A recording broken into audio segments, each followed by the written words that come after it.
The topic for today is homomorphisms.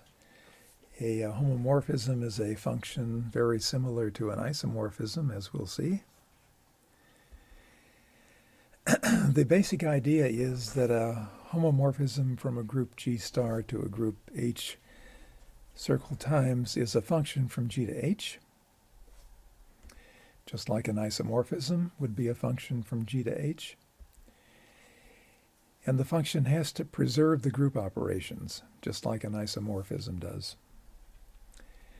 So the difference is that a homomorphism is not required to be one-to-one or onto H like an isomorphism is. Okay, here's the definition. We assume we have two groups, G star and H circle times. And then a function from G into H is a homomorphism from G star into H circle times. Or more frequently, we just say a homomorphism from G to H if for all A and B and G, f of A star B equals f of A times f of B. So this is the equation that says that f preserves the group operations. It's exactly the equation that an isomorphism has to satisfy. We frequently write this as f of AB equals f of A, f of B. In fact, our book always does that.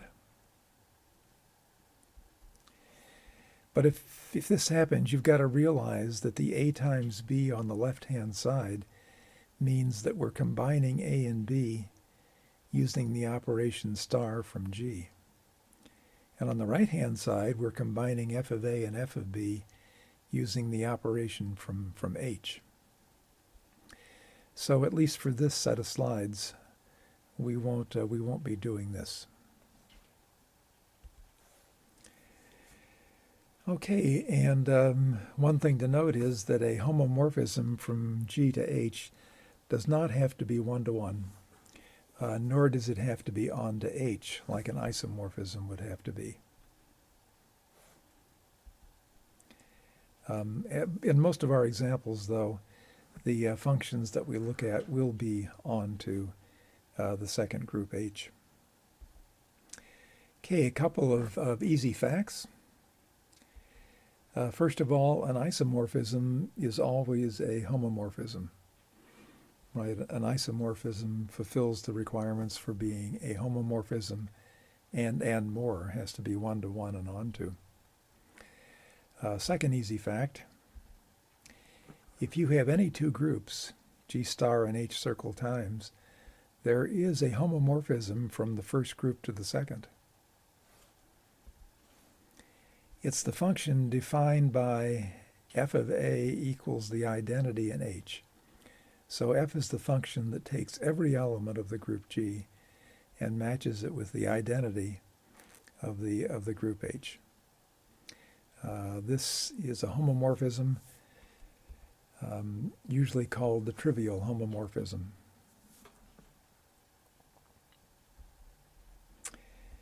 Okay, let's try this example.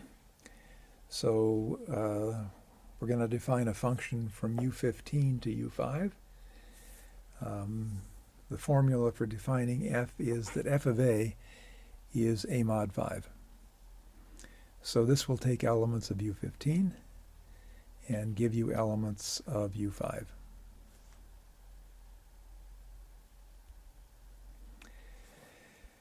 And we're planning on giving a proof that f is a homomorphism. Okay, first, I just wanted to remind you of a couple of facts which will get pretty frequent use in this argument. First of all, the inserting or deleting multiples of M lemma. Right, this tool that we used quite a bit earlier in the course that says that if you have a multiple of M inside a mod M, it can be eliminated. You can delete multiples of M inside a mod M and also insert multiples of m. And the second reminder is the eliminating mod m lemma. So x mod m we know is always equal to x plus k times m for some integer k.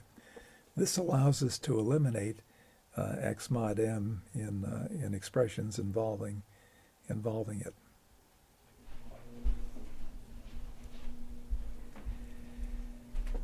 Okay, so we're working with the function f from u15 into u5, defined by f of a as a mod 5. Just a reminder of the function that we're proving is a homomorphism. And what we have to argue for is the homomorphism equation that f of a times sub 15b is f of a times sub 5 f of b. Right, times sub 15 is the operation in U15, and times sub 5 is the operation in U5. Okay, this, if we were going to follow the book's convention, we could write this equation as f of ab is f of a times f of b, but then we'd have to remember that this a times b means times sub 15, and this f of a times f of b means times sub 5. Okay, so we are showing that f of a times sub 15b is f of a times sub 5 f of b. We'll start with the left-hand side and try to simplify as much as possible. A times sub 15b is equal to, using the definition of times sub 15, right? A times sub 15b is by definition a times b mod 15.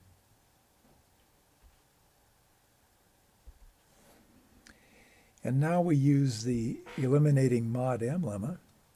A times b mod 15 is a times b plus some multiple of 15, 15s in our proof.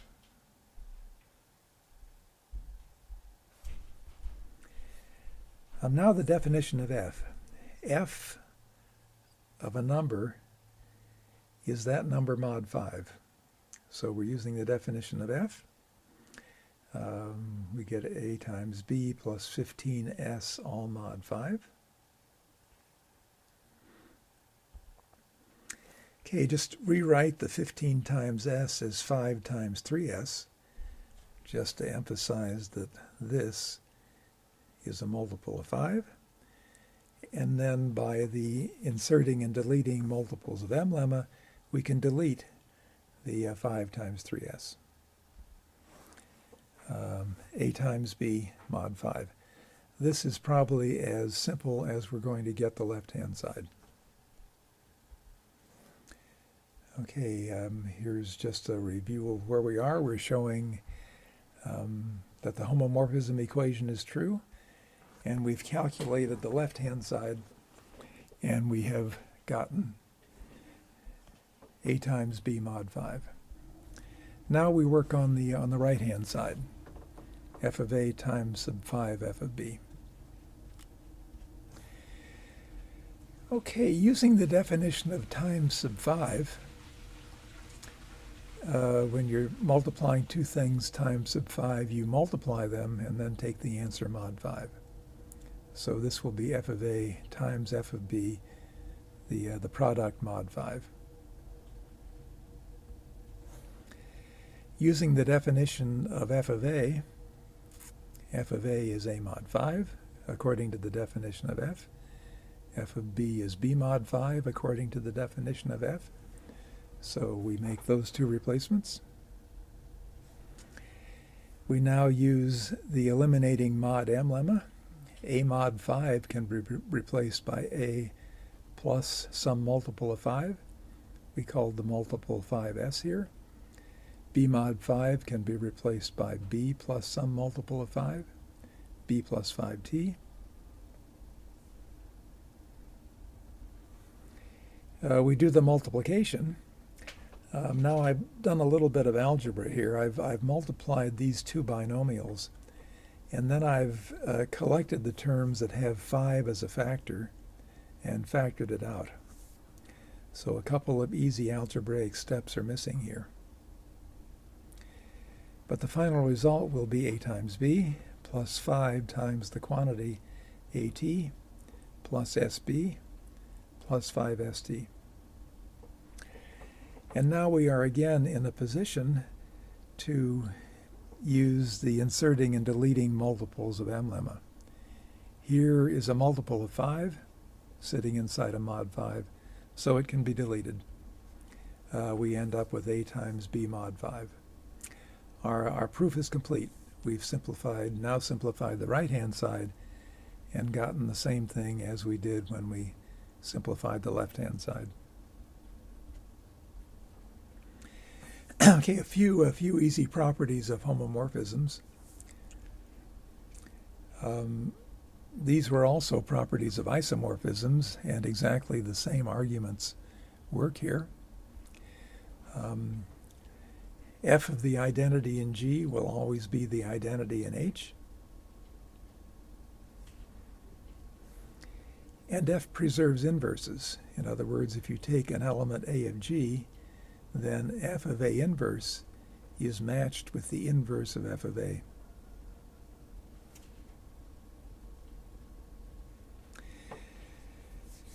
There is an important set associated with each homomorphism. It's called the kernel. And the definition of the kernel, given a homomorphism F, the kernel of F is the set of elements of G that are matched with the identity in H. So the kernel of F will be a subset of G. It'll be those things in G that are matched with the identity in H. Okay, and a couple of facts. A fact about the kernel. If you have a homomorphism from G into H, then the kernel of F is a subgroup of G. And the range of F will be a subgroup of H. The fact that the kernel is a subgroup will come up in the exercises on homomorphisms. And as I said before, in almost all of our examples of homomorphisms, the range of F will be all of H.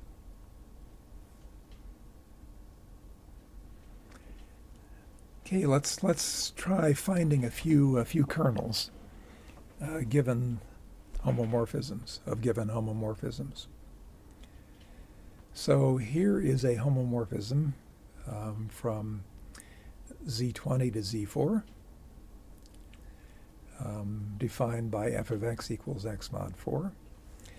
So we are working with Z20, not U20, and Z4, not U4. So the operations are plus sub 20 and plus sub 4.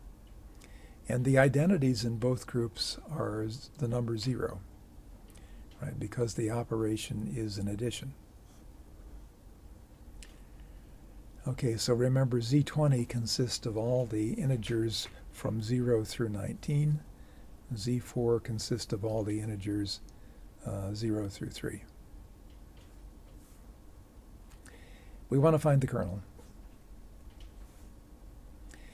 Okay, by definition, it's the elements of Z20, of the domain of F, that are matched by F with the identity in Z4. So 0 is the identity in Z4. So if we replace F of A by its definition, this is the set of A's in Z20 for which A mod 4 is 0. So we're looking for numbers between 0 and 19 that give you a remainder of 0 when you divide by 4. The multiples of 4, right? 0, 4, 8, 12, and 16. Second example, U12, the function from U12 to U3 defined by f of x is x mod 3. Okay, this is a homomorphism. We're not going to prove it. We're assuming that the problem here is to find the kernel. Well, remember, U12 consists of the numbers between 1 and 11, which are relatively prime to 12. That would be 1, 5, 7, and 11. And similarly, U3 consists of the numbers 1 and 2. Okay, we work just like we did in the previous example. The kernel of f will be the elements of U12 that are matched with the identity in U3. Replacing f of a by what it's equal to, namely a mod 3, these are the set of elements in U12 for which a mod 3 is 1. The elements of U12 that give you a remainder of 1 when you divide by 3. Well, running through the elements of U12, the number 1 is one of those, the number 5 is not, the number 7 is, and the number 11 is not. The kernel of this homomorphism consists of the two numbers 1 and 7.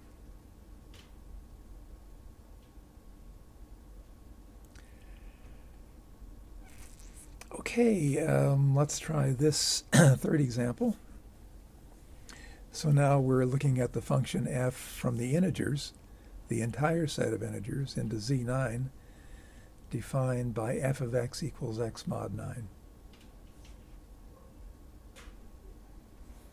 And we're using the usual operations on Z and Z9, namely plus and plus of 9. So the identity in Z9 in this case will be 0, because the operation is an addition. Okay, proceeding just like we did before, the kernel consists of those elements of Z that are matched with the identity in Z9. F of a is replaced by its definition, a mod 9. So we're looking for the integers a for which a mod 9 is 0. These are the integers divisible by 9. I could write it this way, 9k, as k runs through the integers. It's all integer multiples of 9.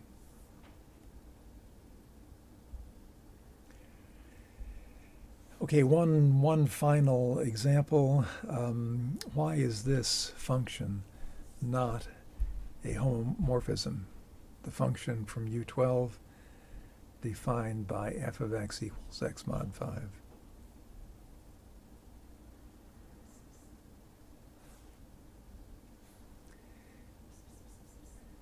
Well, U12, as we saw before, consists of the numbers 1, 5, 7, and 11. And the operation on U12 is the usual, times sub 12. U5 consists of the numbers 1, 2, 3, and 4. The operation is times sub 5. So if we use the formula to calculate f of 5, we get f of 5 is 5 mod 5, which is 0. But this is not in U5. The function I've defined is not a function from U12 to U5, so cannot be a homomorphism.